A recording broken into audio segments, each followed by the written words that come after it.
आज राति 2:05 में सर्लाही निर्वाचन क्षेत्र नंबर 4 का युवा विवेक मंडल को अस्ति पेट्रोल छर्केर आत्मदाह गर्दाखेरि कीर्तिपुर वन अस्पतालमा मृत्यु भयो।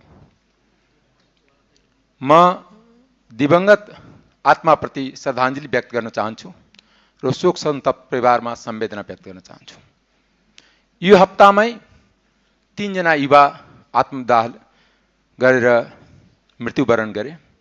गणेश नेपाली, अश्विन राउत र विवेक मण्डल।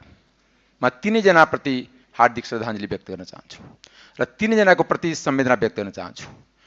विवेक मण्डलको केसमा राज्यले सम्माननीय प्रधानमन्त्रीबाट, पार्टी सभापति आदरणीय रवि लामिछानेजीबाट र सम्मानित स्वयंबाट जुन चासो व्यक्त गरिएको थियो र स्वास्थ्य मन्त्रीको तर्फबाट पनि राज्यले हेलिकप्टर पठाएर उपचारको लागि प्रयास गर्दा गर्दा पनि बचाउन सकिएन।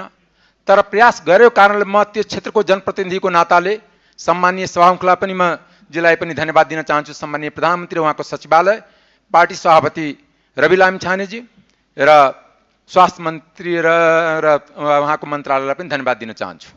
तर आज म केही कुरा यसले मलाई झस्काएको छ।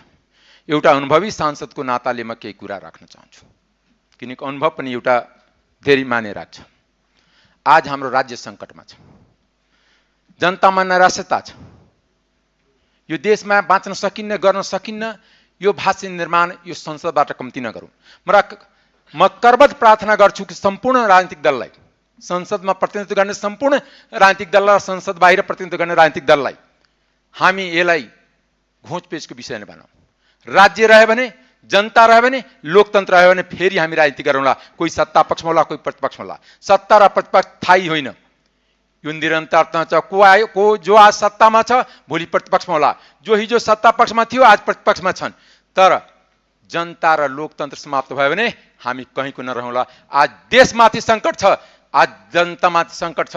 चारैतिर व्यवसायीदेखि लिएर, नागरिकदेखि लिएर, युवादेखि लिएर विद्यार्थीसम्म निराशा छ। हामी निराशा नबाटौँ, हामी यसको समाधान गरौँ। बरु मिल्छ भने समाज जिल्लामा आग्रह गर्न चाहन्छु, यहाँ उपस्थित संसदभित्र उपस्थित तमाम दललाई एकजुट पारौँ, राष्ट्रिय मुद्दा तय गरौँ। जनतालाई भने हामी सम्पूर्ण दल मिल्यो भने मात्र यो राष्ट्र बाँच्न सक्छ, यो संविधान बाँच्न सक्छ, यो देशको लोकतन्त्र बाँच्न सक्छ र देशको नैराश्यता हट्न सक्छ। देश निर्माणको जिम्मा लिएर हामी सबै यहाँ उपस्थित भएका छौँ।